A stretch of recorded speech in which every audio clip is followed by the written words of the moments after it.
Ce sont des choses que l'œil n'a point vues, que l'oreille n'a point entendues, qui ne sont point montées au cœur de l'homme, mais que tu as préparées pour des bien-aimés.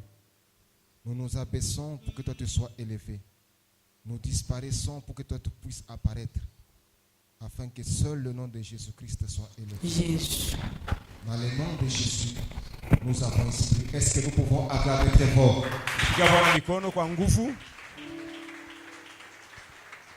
Est-ce que mais très fort, tu peux encore acclamer très fort?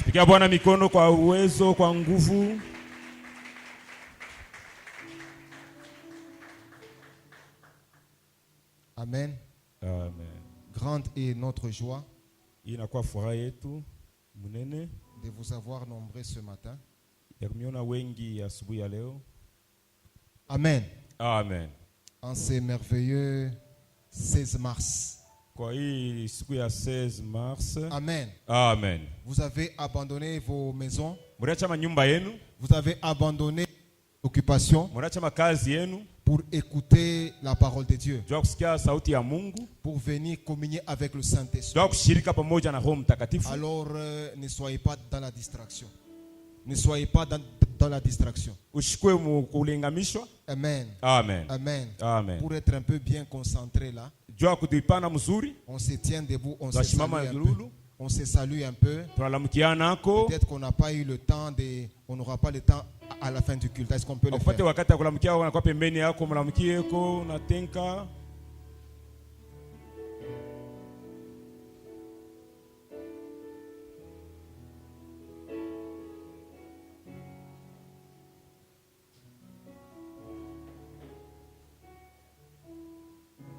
Amen.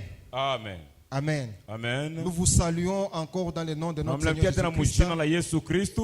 Vous qui êtes nombreux, qui nous Wewe mko suivez, wengi, peut-être sur les médias. watufuata kule ku media. Amen. Amen. Et vous aussi qui êtes dans la salle, Na mume mnakuwa ndani ya kanisa. dans ce merveilleux temple de armes Oui, des bâtisseurs. de hekalu Christ. mzuri. Amen. Amen. Où le Saint-Esprit est au rendez-vous. Mule Roho Mtakatifu iko pamoja. Amen. Amen. Où le nom de Jésus est élevé. Na mule jina la Yesu inanyanyuliwa. Amen. Amen. Depuis le début du mois, il y a un merveilleux thème que nous sommes en Tokea train, mwanzo ya mwezi tulikuwa na kishina kimoja kizuri. que nous sommes en train de développer. Kile tuko nafungula. Et plusieurs orateurs continuent à défiler. Na watumishi wa mingi walipita mwile kishina. Amen. Amen. Un thème très simple Inakuwa kishina kia upesi sana. qui nous interpelle. Kinatujulisha mambo mwa fulani. Amen. Qui nous Amen. interpelle. Kinatujulisha mambo mwa fulani Bien juu que yetu. nous sommes chrétiens, Ingawa tu wa Kristo, mais nous devons nous souvenir d'une mission. lakini tunapaswa kukumbuka kazi mwa fulani. Amen. Amen. Tu as cru un jour au Seigneur Jésus-Christ, Uliamini siku moja kwa Bwana Yesu, mais un jour on va te demander des comptes. na siku moja watakuuliza kazi ulilofanya. Lorsque tu iras chez ton père, Wakati utenda kwa baba yako, Amen, Amen, il va te poser une question. atakuuliza ulizo moja. As-tu achevé la mission? Tulitimiza kazi. Amen. Amen. Il y a un homme de Dieu, en tout cas ça m'avait beaucoup édifié dans le temps. Kumtumishi wa Mungu limupacha nguvu wakati mwa fulani. Amen. Amen. Il disait ceci: Arosema hivi, le jour que nous allons rencontrer le Seigneur, siku tutapatana na Bwana Yesu, lorsque nous irons au paradis, watu tuna mparadiso, Dieu ne nous posera jamais la question. Mungu asitatuuliza maswali. Il ne nous posera jamais la question: Asitatuuliza maswali, combien de maisons tu as construit? asema nyumba ngapi ulijenga, Combien d'argent que tu as laissé dans ton compte? fedha ngapi uliacha kama vile akiba yako. Amen. Amen. Il ne te posera jamais la question: Asitakuuliza hivi ya hivi, combien de voyages as-tu fait? masafari ngapi ulifanya. Non, ce n'est pas ça qui est dans la préoccupation. Aina ile itakuwa kazi yake, Mais il te posera la question: lakini atakuuliza hivi, as-tu achevé la mission?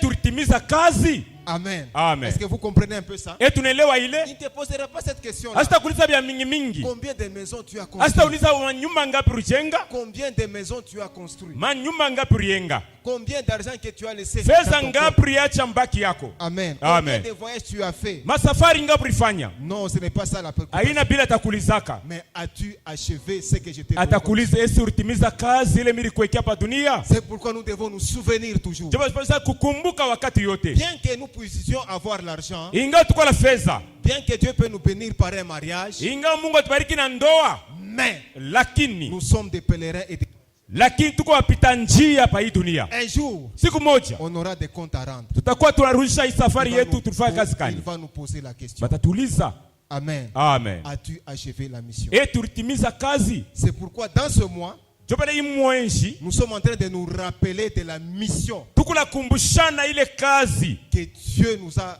donnée. ile Mungu alitupatia pa hii dunia. Amen. Amen. Est-ce que nous pouvons nous tenir debout? Tunashimama juu. Nous pouvons lire notre thème de base. Usoma kishina yetu ya mwanzo, La mission de tout chrétien. kazi ya Mkristo wote. Est-ce que nous pouvons aller avec Matthieu 28? Mathayo 28. La presse, vous avez la parole. Matthieu 28, le 19e verset, la Bible dit: Allez, faites de toutes les nations des disciples, les baptisons au nom du Père, du Fils et du Saint-Esprit. Amen. Amen. Est-ce que tu peux encore reprendre? Allez, faites de toutes les nations des disciples, les baptisons au nom du Père, du Fils et du Saint-Esprit. Est-ce que nous pouvons acclamer pour la parole?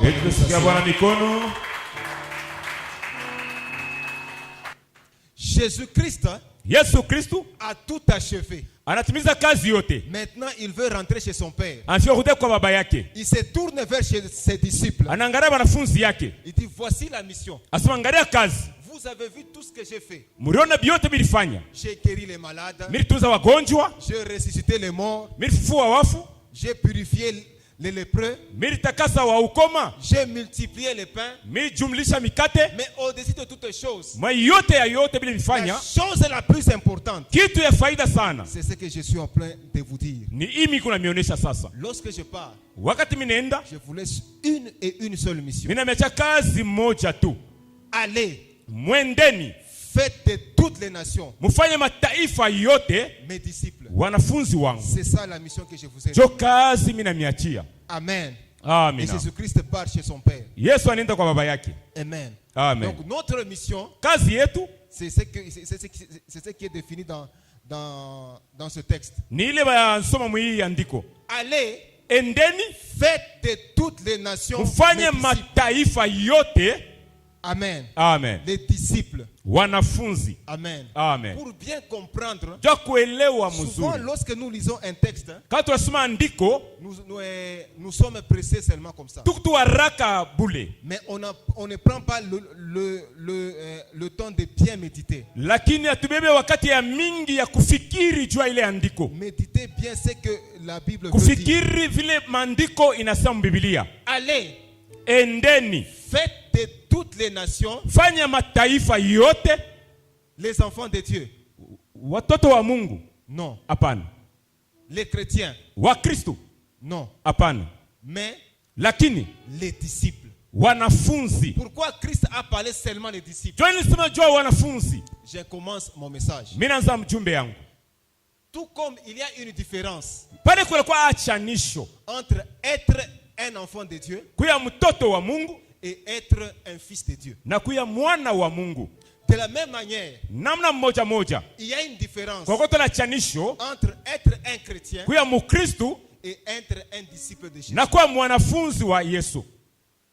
Je reprends. Narudilia.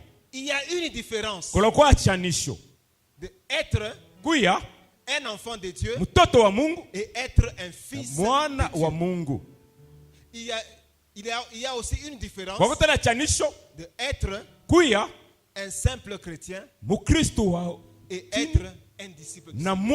na mwanafunzi wa Yesu. La différence Achanisho entre kali être kuya un enfant de Dieu mtoto wa Mungu et un fils de Dieu, na mwana wa Mungu ça réside au niveau de la maturité. inakuwa kwa wakati ya kukomala. La Bible dit ceci: Biblia inasema hivi, à tous ceux qui l'ont reçu, kwa wote walimpokea il a donné le pouvoir aliwapatia mamlaka d'être un enfant de ya Dieu. kuwa watoto wa Mungu. Lorsque tu passes par la nouvelle naissance, Kama unapitia kuzaliwa upya, tu deviens un enfant de Dieu. unakuwa mtoto wa Mungu. Maintenant, Lakini tu es appelé à grandir. fadhali ukomee sasa. Lorsque tu grandis, Kama unakomea, tu atteins une certaine maturité. unafika hii kujua kumoja fulani, Là, tu deviens un fils. pale unakuwa mwana wa Mungu. Amen. Amen. Il y a des choses Kunakuwa bitu que Dieu ne confie que à ses fils. ile Mungu anapachaka mpaka watoto yake. C'est pourquoi la Bible dit ceci: Na Biblia inasema hivi, lorsque j'étais enfant, wakati bilikuwa mtoto, je parlais comme un enfant, ninazosema sa mtoto, j'agissais comme un enfant, ninazofanya matendo sa Mais mtoto, lorsque je suis devenu na homme, wakati pale mimi nakomea, lorsque je suis devenu fils de Dieu, wakati mimi nakuwa mtoto wa Mungu, lorsque je suis devenu mature, pale mimi nakuwa mwenye kukomea, j'ai fait disparaître militosha sasa tout ce qui est de l'enfant. yote nakuwa ya utoto. Aussi longtemps que l'héritier Pale huyu muriti est encore enfant, engari mtoto, il ne diffère en rien d'un esclave. ashachane na mtumwa. Amen. Amen. Donc la différence entre un enfant et un fils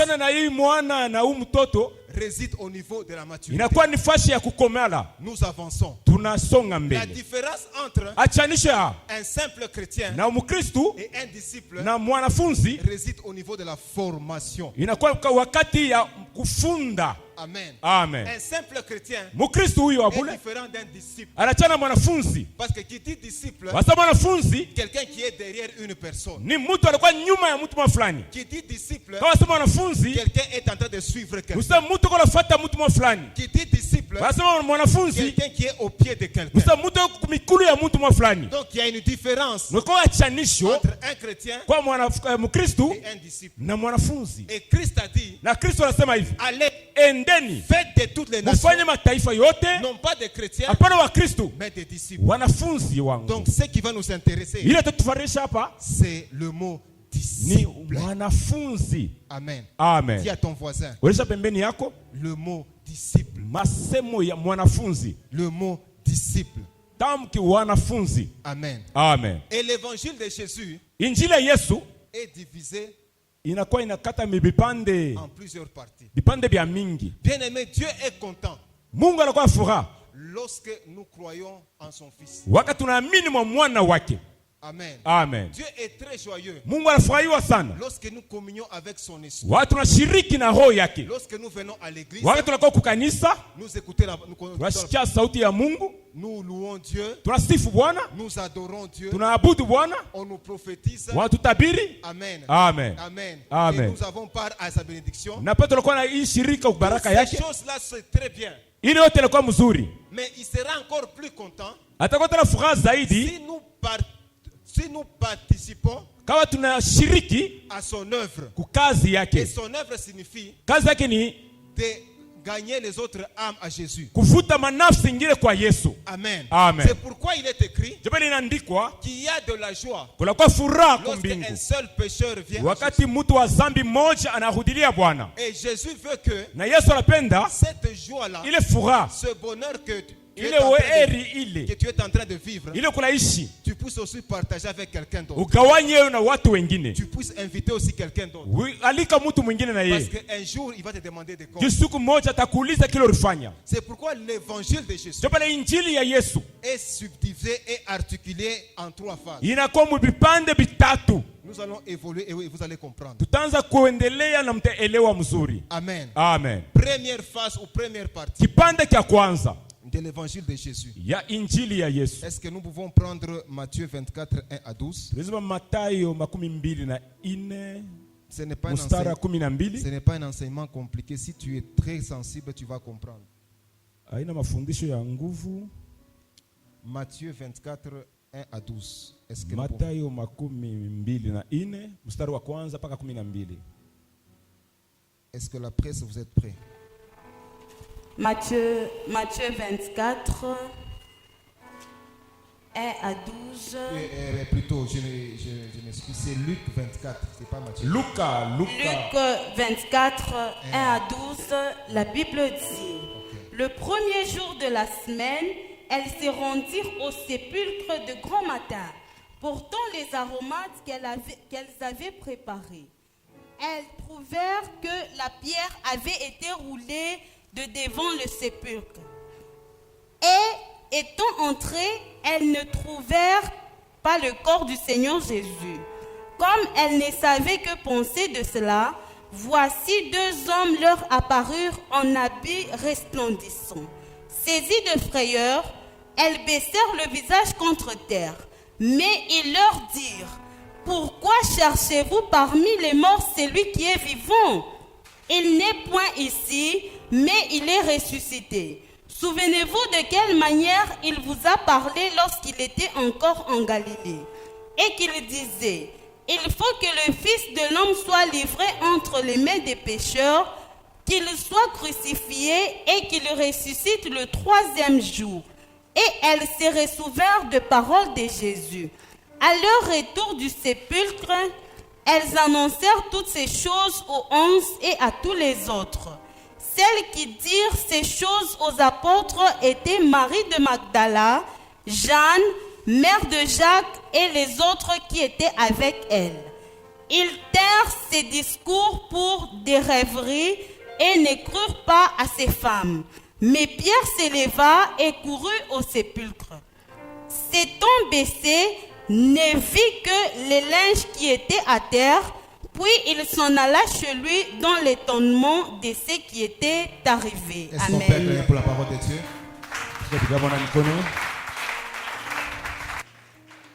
Jésus ressuscite. Yesu akafufuka, Les disciples, ils ne savaient pas. wanafunzi hawakujue. Les femmes se rendent au tombeau de Jésus. Wanamke wanaenda kaburi ya Yesu, Ils trouvent le tombeau vide. wanakuta hii kaburi wazi. Et parmi une des femmes, on l'appelait Marie de Magdala. Na katikati wale wanamke wanaita Maria wa Magdala. Lorsqu'elle a constaté ça, Wakati aliona vile, elle courut vers les apôtres akakimbia mbele wanafunzi. pour leur annoncer cette bonne nouvelle. Joko kwenda watangaza habari njema. Que notre Seigneur, Asa Bwana Yesu il n'est plus dans les tombeaux. ashina makaburi, Il est vivant. asha kufufuka, Il est sorti. asha kutoka. Ainsi, l'évangile de Jésus, Na pale injili ya Yesu, dans sa première phase, hatua ya kwanza constitue à la proclamation de la bonne nouvelle. inakuwa ni kutangaza habari njema. Bonne nouvelle où? Habari njema wapi? Dans le monde. Dunia. Amen. Amen. Nous sommes des ambassadeurs Tuko wana balozi de Jésus-Christ. ya Kristo. Nous avons la mission, Tuko na kazi premièrement, ya kwanza de publier. ya kutangaza. Quand on dit publier, Kwanza kutangaza c'est donner une nouvelle. ni kupeleka habari njema. Amen. Amen. Quelle est cette bonne nouvelle? Ni habari njema kani? Que Jésus-Christ est vivant. Ya Yesu Kristo eko mzima. Quelle est cette bonne nouvelle? Ni habari kani njema? Que lui, il a vaincu la mort. Asema liwina kifu. Il n'est pas comme les autres Ashina sa bengine qui se disent, barasema, qui se sont dit barisema des sauveurs, asaba waokozi, mais lorsqu'ils sont morts, wakati walikufa, la mort les a engloutis. lakini kifu Ce kilibakamata n'est pas avec notre... hapana pamoja na Yesu Kristo. Amen. Amen. Donc notre mission principale, Kazi yetu ya kwanza c'est d'aller dans le monde, ni kwenda mdunia publier la bonne nouvelle. kutangaza habari njema. Qu'il est vivant, Eko mzima, qu'il est ressuscité, ashafufuka, qu'il n'est plus dans les tombeaux. ashino makaburi. C'est justement ce que Marie de Magdala avait Jo dit. ile Maria alienda kusema. Amen. Amen. Qu'il est vivant. Eko mzima. Amen. Amen. Pour que le monde sache Juu dunia ijue qu'il y a l'espoir. akwela tumaini. Comme la Bible dit, Vile Biblia inasema les ténèbres ne peuvent pas seulement régner pour toujours. asema giza haitatawala siku zote. Amen. Amen. Tu as cette mission-là Una ile kazi de donner espoir au monde. ya kuweka kuleta tumaini mwi Quand dunia. on parle du monde, Kama sasa jua dunia on voit le monde des païens. banaona ni watu wapagano, Ceux-là qui ne connaissent pas Christ. bale bajue Kristo. Amen. Amen. Première phase Hatua ya de kwanza l'évangile de Jésus, ni injili ya Yesu Kristo, publier la bonne nouvelle. kutangaza habari njema. Amen. Amen. Nous avançons. Tunasonga mbele. Deuxième phase. Hatua ya pili Est-ce que nous pouvons lire tunaweza kusoma Luc 5, Luka 5, Luc chapitre 5, Luka sura 5 versets 5 à 11. mstari wa 5 mpaka 11. Luc chapitre 5, du 5e verset au 11e verset, la Bible dit, Simon lui répondit, Maître, nous avons travaillé toute la nuit sans rien prendre, mais sur ta parole, je jetterai le filet. L'ayant jeté, ils prirent une grande quantité de poissons et leur filet s'est rompé. Ils firent signe à leurs compagnons qui étaient de l'autre côté, qui étaient dans l'autre barque, de venir les aider. Ils vinrent et ils remplirent les deux barques au point qu'elles s'enfonçaient. Quand il vit cela, Simon-Pierre tomba aux genoux de Jésus et dit, Seigneur, retire-toi de moi, parce que je suis un homme pécheur. Car l'épouvante l'avait saisi, lui et tous ceux qui étaient avec lui, à cause de la pêche qu'ils avaient faite. Il en était de même de Jacques et de Jean, fils de Zébédée, les associés de Simon. Alors Jésus dit à Simon, ne crains pas, désormais tu seras pêcheur d'hommes. Et ayant ramené les barques à terre, ils laissèrent et les suivirent. Amen. Est-ce que nous pouvons aller dans Matthieu 24, 37 à 42? Matthieu 24, 37 à 42, la Bible dit: ce qui arriva du temps de Noé arrivera de même à l'avènement du Fils de l'homme. Car dans les jours qui précédèrent le déluge, les hommes mangeaient et buvaient, se mariaient et mariaient leurs enfants, jusqu'au jour où Noé entra dans l'arche.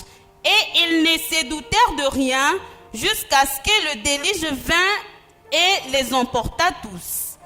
Il en sera de même à l'avènement du Fils de l'homme.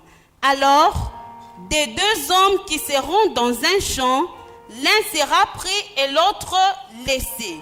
Des deux femmes qui moudront à la meule, l'une sera prise et l'autre laissée. Veillez donc, puisque vous ne savez pas quel jour votre Seigneur viendra. Est-ce qu'on peut Amen. acclamer la parole de Dieu? Tupiga Bwana mikono. Première phase, Hatua ya kwanza c'est publier la bonne nouvelle. ni kutangaza habari njema. Jésus-Christ est vivant. Yesu Kristu eko mzima. Il y a un sauveur dans le monde. Kuna kwa mokozi mu hii dunia. Vous n'avez pas à vous inquiéter. Hamtafadhaika kwa kitu. Après votre mort, vous irez où? Kisha kufa kwako tenda wapi? Amen. Amen. Ça c'est la première phase. Ni hatua ya kwanza. La deuxième phase, Hatua ya pili c'est maintenant aller gagner les âmes à ni Jésus. kwenda kufuta manafsi kwa Yesu. Amen. Amen. Et là où ils sont, Kwa kule beko dans leurs occupations, mu makazi yao il peut y avoir des pêcheurs, wanaweza kuwa wafunaji, il peut y avoir des collecteurs des impôts. wanaweza kuwa kwenda kubeba matozi. Amen. Amen. Amen. Amen. Après avoir publié cette bonne nouvelle, Kisha kutangaza habari njema. Amen. La deuxième phase, Hatua ya pili nous entrons maintenant dans le monde. tunaingia mdunia, Nous allons trouver toute personne qui va écouter l'évangile de Jésus. tunaenda kuta mtu wote unatakusikia habari njema, De les prendre de là où ils sont, kumubeba kule eko dans leurs activités. makazi yake, Comme c'était le cas de Pierre. kama vile ilikuwa mambo ya Petro. Pierre était en train de pêcher le poisson. Petro alikuwa analoba samaki, Et c'est de là que Christ l'avait na ni pris. kule Kristo alienda kumpata kule, Les prendre pour les amener où? kumubeba jo kumpeleka wapi? Amen. Amen. Amen. Cela justifie la parole que nous avons lue. Ni inakuwa inasemezewa hii sauti tunatoka La kusema. Bible dit ceci. Biblia inasema hivi, Il en sera de même. itakuwa vile vile Comme c'était au temps de Noé. mpaka vile ilikuwa wakati wa Noa. Les gens mangeaient. Watu wanaweza kula, Les gens buvaient. kunywa, Les gens mariaient leurs enfants. wanaweza kuowesha watoto yabo. Mais qu'est-ce que Noé faisait? Na Noa anaweza kufanya nini? Noé avait déjà construit l'arche. Noa alikuwa shakuenga chombo, Et Noé s'était tenu à la porte de l'arche. na alikuwa shashima mbele ya chombo, En train de publier. ekula tangaza, En train de prêcher. ekula ubiri, Pour que les hommes entrent dans l'arche. juu bantu bengie mchombo, Pour qu'ils puissent échapper au jugement. juu batoke kuhii hukumu. Donc lorsque nous allons prendre les gens dans le monde, Kama tunabeba bantu mudunia, c'est pour les faire entrer dans l'arche. jo kubengisha mchombo, Et l'arche c'est l'église. na chombo inakuwa ni kanisa. Puisqu'il n'y a pas de salut en dehors de l'église de Jo Jésus. hakuna wokovu nje ya kanisa. Amen. Amen. Ce monde est en train d'être jugé. Hii dunia iko hukumiwa. Ce monde va passer. Hii dunia itapita. En tant que prédicateur. Kama vile mhubiri, Amen. Amen. Notre mission. kazi yetu Ah non, ce n'est pas seulement annoncer la bonne nouvelle. haina pa kutangaza habari Ce n'est njema, pas seulement de les prendre de là où ils sont. haina kubeba pale wiko, Amen. En plus, on doit les amener basi ubapeleka ndani ya chombo pour qu'ils soient sauvés, juu baokolewe, pour qu'ils soient protégés juu balindwe, et surtout na zaidi pour qu'ils soient formés juu batengenezewe, pour être des disciples. juu bakuwe banafunzi. Est-ce que tu peux acclamer pour la parole? Yetu tusipikie Bwana mikono. Là, nous sommes à la troisième phase maintenant. Pale tunakosa hatua ya tatu, Former les disciples.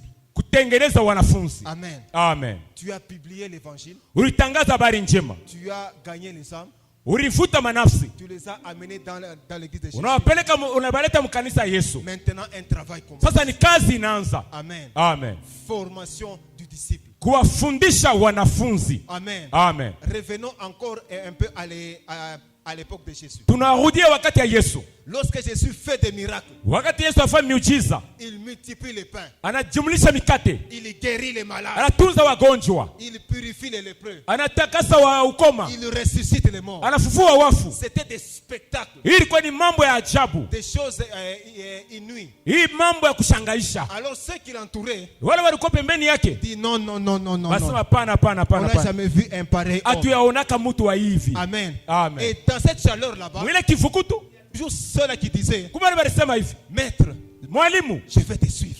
napenda kufuata. Amen. Amen. Amen. Amen. Maître, Mwalimu, tout ce que j'ai vu là, vyote mimi naona, je vais te suivre. nitakufuata. Amen. Et Amen. maintenant, Christ, hein, Kristo en écoutant cela, kwa kusikia ile maintenant il commence anaanza sasa à dire, kwa kusema hivi, c'est lui qui veut me suivre. ule anapenda kunifuata. Suivre Jésus, cela signifie Kufuata Yesu ni kusema nini? être son disciple. Kuya mwanafunzi wake. Amen. Un Amen. disciple, Mwanafunzi c'est celui qui suit quelqu'un. ni ule anafuata mtu mwa fulani. Maître, Mwalimu, je vais te suivre. napenda kufuata. Et Christ dit ceci, Kristo anasema hivi, celui qui veut me suivre, ule anapenda kunifuata, voici la condition. ngaria kile anapaswa kufanya. Aha, amen. Amen. Celui qui veut me suivre, Ule anapenda nifuata, voici la condition. shika kile atafanya. Quels sont les critères d'un véritable disciple? Mwanafunzi wa vya kweli anapaswa kuwa namna gani? On ne se reproduit que selon son espèce. Banatoshaka paka kile wewe iko. Un homme ne peut donner qu'un homme. Mtu anapaswa tosha paka mtu mwingine. Un arbre ne peut produire qu'un arbre. Muchi inazalaka paka muchi. Un poisson ne peut donner qu'un poisson. Samaki anazala samaki. Amen. Amen. Et on dit souvent, Basemaka hivi, l'homme ne peut donner que ce qui est en lui. mtu anatosha paka kile iko nakyo ndani. Tu ne peux pas donner quelque chose que tu n'as pas. Hawezi kutoa kile kile hauna nakyo. Si tu veux former un disciple, Kama pendo utengeneza mwanafunzi, tu dois d'abord toi-même être disciple. fadhali mbele wewe mwenyewe kuwe Tu mwanafunzi. ne peux pas refléter quelque chose que tu n'es pas. Hawezi kutosha kile kitu wewe hauna nakyo. Amen. Amen. Pour former un disciple, Ndio kutengeneza mwanafunzi, tu dois d'abord être disciple. fadhali kuwa mwanafunzi. Quels sont les critères pour être un Ni disciple? nini nafanya huyu mtu asema bamwone sana ni mwanafunzi? Amen. Amen. Est-ce que nous pouvons lire Tunaweza kusoma Matthieu 16, Mathayo 16 24 à 25. Matthieu, 24 mpaka 22. Matthieu 16, 24 à 25, la Bible dit. Alors Jésus dit à ses disciples, si quelqu'un veut venir après moi, qu'il renonce à lui-même, qu'il se charge de sa croix et qu'il me suive. Car celui qui voudra sauver sa vie la perdra. Mais celui qui la perdra à cause de moi la retrouvera. Amen. Est-ce que tu peux acclamer pour la parole de Dieu? Wesikia Bwana mikono? C'est alors que Christ Pale Kristo commence à donner les conditions pour être son disciple. anazoleta mashauri. Ule anapenda mfuata anapasha kwa hivi. Celui qui veut me suivre, Ule anapenda kunifuata. celui qui veut être mon disciple, Ule anapenda kuwa mwanafunzi wangu. voici la première condition. Ngaria hali ya kwanza anapasha kuwa nayo. Qu'il porte sa croix Achukue msalaba yake, et qu'il me suive. anifate. Amen. Amen. Je ouvre une parenthèse. Nafungula kifuniko Dans kimoja. la Bible, Biblia on parle de la croix que le disciple doit porter banaweka alama ya msalaba ile wanafunzi wanapaswa kuchukua et la croix de Jésus lui-même. na msalaba ya Yesu yo Mais wenyewe. les deux ont des ressemblances. Il y a une connexion. Na ile yote mbili na kwa sasa yachanisho na inapokuwa na mpatano moja. Celui qui veut me suivre, Ule mpendo nifuata, prenne sa croix abebe msalaba yake et qu'il me suive. na anifate. Amen. Amen. La croix de Jésus Msalaba ya Yesu est le symbole inakuwa alama, et l'image inakuwa picha du sacrifice qu'il avait donné à la montagne de ya Golgotha. kujitoa kule alitutoa kwa msalaba wa Golgotha. Quand vous voyez la croix, Kama unaona msalaba, c'est vraiment l'image du sacrifice. unaona ni alama ya kujitoa. Qu'est-ce que Christ voulait dire par là? Kristo apenda kusema nini pale? Si quelqu'un veut me suivre, Kama mtu apenda nifuata mie, Amen, Amen, qu'il puisse prendre le sacrifice. abebe mie kujitoa. Amen. Amen. Amen. Amen. Si tu veux être mon disciple, Kama apenda kuwa mwanafunzi tu wangu, dois d'abord te sacrifier toi. fadhali mbele ukuwe mtu wa kujitoa. Amen. Amen. Il n'y a pas un disciple de Jésus Hakuna mwanafunzi wa Yesu qui ignore la notion du sacrifice. ule ashijue mambo ya kujitoa. Amen. Amen. Sacrifier quoi? Kujitoa kutoa nini? Sacrifier sa vie. Kutoa maisha Quand on yako. dit sacrifier sa vie, Kutoa maisha yako à l'intérieur, ndani yayo ça va te demander itakulomba de sacrifier ton temps. kutoa nyakati yako. Amen. Amen. Pendant que tu peux faire beaucoup d'autres choses, Bado tufanya kazi yako ingine ingine. que non, moi, la plupart de mon temps, Asa wakati yangu ya mingi je le sacrifie à mon Seigneur. napasha itoa kwa Bwana Yesu. Amen. Amen. C'est ça qu'on appelle se charger de sa croix. Jole basa kuchukua msalaba yako. Sacrifier quoi? Kutoa nini? Ça peut te demander aussi Ni kulomba tena de sacrifier ton énergie, kutoa hii nguvu ta yako. force, Nguvu yako. tout ton être, Ibu mtu bwako ton bote. intelligence. Akili yako. Amen. Amen. Tu peux faire autre chose. Hapo fanya kitu kingine. Mais le 3/4 là, Hii kama hatua tatu de ton énergie, ton intelligence, ya nguvu yako, akili yako tu le donnes à ton Seigneur. unampatia Bwana Yesu. C'est ça signifie se charger de sa Jo croix. kujitoa kuchukua msalaba yako. Sacrifier encore quoi? Kutoa nini Ça tena? peut te demander même de sacrifier ta propre jeunesse. Kutoa hata bujana bwako wewe. Amen. Il y a Amen. beaucoup de jeunes qui peuvent faire tout ce qu'ils veulent. Kuba biyana ba mingi banasifanya kazi mambo ya kuachana chana. Quand on était jeune là, Kwetu kwa babiyana, quand on avait cru au Seigneur Jésus-Christ, kwetu tunaamini kwa Yesu Kristo. on portait encore les bleus blancs. Tunaanza kuvala ile ma bleu blanc. Amen. Amen. Et donc, on était obligé, Tulikuwa tupashwa pendant les récréations, wakati ya recreation avec un petit Nouveau Testament Gédéon là, na Nouveau Testament ya kiloko ibarazo kabla kama Gedeon ile. tu commences à trembler. Unatetemeka nayo. Bien-aimé, Mpendwa, croyez au Seigneur Jésus-Christ. amini kwa Yesu Kristo. Na wewe unaamini? Kwa masomo kule banaanza, wewe na unaamini? Oh, na unaamini? Wewe na wewe. Ah, mbumbu, na Wewe donc marimi. marimi unakuwa kia bleu. Unakuwa kia mtu wa ovyo. Amen. Tu es obligé de prêcher. Pale unapaswa kuhubiri. Ah, ça frère, utechika wewe. Sasa wewe utechika bana kwanza ma problem. Ma problème, wewe hautakuwa frère en Christ. Wewe hautakuwa kwa sababu bero kwa sema bintu vya kudekuraje. Hautakuwa frère en Christ. Hautakuwa ndugu Mkristo. Utakuwa frère en Christ wewe. Utakuwa ni ndugu wa kukosewa wewe. Amen.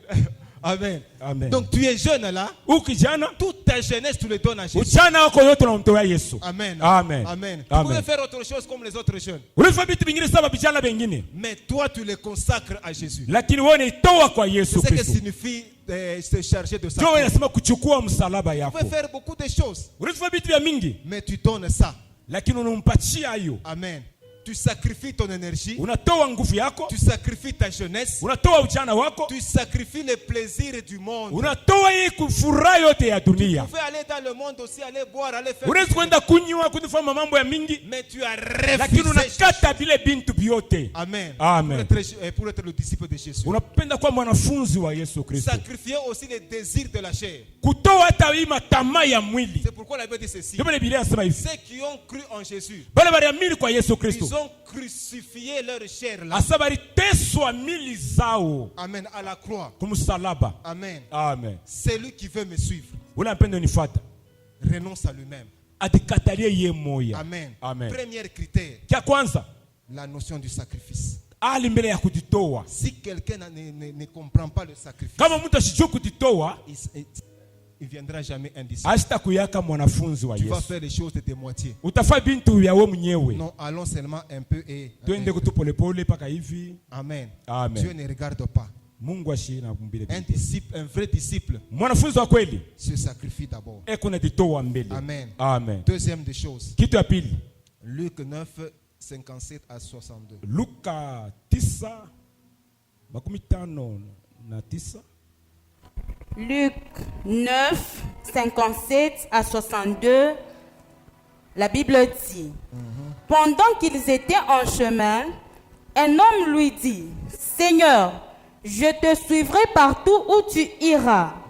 Jésus lui répondit, les renards ont des tanières et les oiseaux du ciel ont des nids, mais le Fils de l'homme n'a pas un lieu où il puisse reposer sa tête. Maman, arrêtez-vous là-bas, on va continuer. Amen.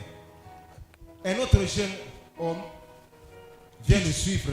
Kijana tena mwingine anakomfuata Yesu. Seigneur, Bwana, je te suivrai partout. mimi nitakufuata fashi yote. Il le regarde. Yesu anamwangalia. Il dit même les renards Asata barenara aba. ont une habitation. Asabe nafasi yabo kuikaria. Même les oiseaux du ciel Hata bandeke ont des nids où se bena reposer. kisangala kia kwenda kuikaria. Mais le Fils de l'homme là, Lakini mwana wa mtu n'a pas un endroit où ana il peut se nafasi ya kuwekea kichwa. Qu'est-ce que Christ voulait dire par là? Yesu apenda mwonyesha yule mtu nini? Qu'un vrai disciple, Mkristo wa bya kweli amen, il se donne ekuretitoa Un vrai disciple, mwanafunzi wa byakweli il est occupé à 100% à l'activité. asha kudiweka ye wote mukazi ya Mungu. Amen. Amen. Il ne regarde d'abord son temps de repos. Ashangari mbele mnyakati yake. Amen. Amen. Son temps de repos. Ashangari wakati yake wa Il a mapumziko. très peu de distractions. Wakati ya kudivuruka pana. Le fils de l'homme n'a pas le temps. Mwana wa Mungu ashina na wakati. Il n'a même pas un endroit où reposer. Ashina nafasi ya kuweka hata kichwa yake. Donc il est tout le temps occupé. Nusema anapaswa kupaka mukazi ya Mungu. Mais si on nous pose la question, Eti tunaulizana sasa. combien du temps on donne à notre Seigneur Wakati ngapi tunamupachiaka Bwana Yesu? pour faire son œuvre? Jua kufanya kazi yake. David dit ceci: Daudi anasema hivi. le zèle de ta maison me dévore. Asema hii bidii ya nyumba yako inanipepeta. Amen. Amen. Dans notre monde actuel, Mwi dunia yetu ya sasa. on est en train de temporiser. Tuku tunaweka tu kiloko kiloko. Attention na vitu ya Mungu. Ushende navyo mumbio mbio hivi. Mbio, attention. Pole pole navyo. Utalungula pole pole. Pole pole. Amen. Amen. Utalungula pole pole. Utalungula wende pole pole. Unafanya kiloko nyingine unachi. Jésus ne regarde pas ça. Yesu ashangara yake bili. Amen. Amen. Il n'a pas le temps. Ashina na wakati. Il est tout le temps zélé Eko paka na mukazi ya Mungu. pour l'œuvre de son Père. Jua kazi ya baba yake. Amen. Amen. S'il y a quelque chose qui ne marche pas, Kaku kitu kiendeke. il est directement intéressé. Eko pale karibu karibu Il jua ne kioni. fait pas de calcul. Ashifanye mahesabu. Son temps de confort est très peu. Wakati ya furaha yake iko kiloko sana. Mais lorsque nous regardons dans notre génération, Saka tunaangalia hii wakati ya leo hii. génération Android. Hii wakati ya maandroidi. Aïe aïe aïe aïe aïe aïe. Njosha kutua shibo. Hii Amen. hakuna namna. Génération Android. Hii kizazi kya maandroidi. Amen. Amen. J'ai toujours dit génération Android. Kizazi android. Donc Android njosha ba temps yote. Android jo unabeba wakati yote. Kama muntu ana na mega pan. Kama mega inaisha Mama on dirait ça. ni susi mtu anakuwa huzuni na mubamba. Kuna namna. Kama mega inaisha kunaishi. Huzuni sana. Donc il n'est pas connecté. Nusema ashina mwenye kulichomeka. Nous avons besoin de faire un appel de fonds. Tuku lazima na kuita bantu walete makuta. Unangara entre kuleta makuta na Unangara nilete makuta ou bien niuze mega. Ah, choix iko clair. Jésus kuleta hii ni ya mega. Hii ni ya mega. Leo il faut nikwe pa TikTok somewhere. Chinjoville. Faut niangalie TikTok. Amen. Amen. Donc ça nous prend beaucoup de temps. Inatubeba nyakati yote. Que le temps pour notre Seigneur Jésus. Inapita wakati ile tunampatia Bwana. Le vrai disciple, Wanafunzi wa kweli. il est zélé pour son maître. Eko nititoa juu ya mwalimu Le wake. vrai disciple, Mwanafunzi wa kweli. la plupart de son temps, Wakati yake yote il le consacre à son maître. aishaitoa kwa Bwana Yesu. Amen. Amen. Tu veux suivre Jésus, Unapenda mfuata Yesu? tu dois être zélé pour lui. Fadhali kuwa na bidii juu yake. Est-ce que tu peux acclamer pour Yesu lui? tunasikia Bwana mikono. Maman, est-ce qu'on peut continuer encore? Tuwezi kuendelea tena. Il dit à un autre, suis-moi. Et il répondit, Seigneur, permets-moi d'aller d'abord ensevelir mon père. Mais Jésus lui dit, laisse les morts ensevelir leurs morts et toi, va annoncer le royaume de Dieu. Arrête-toi là-bas.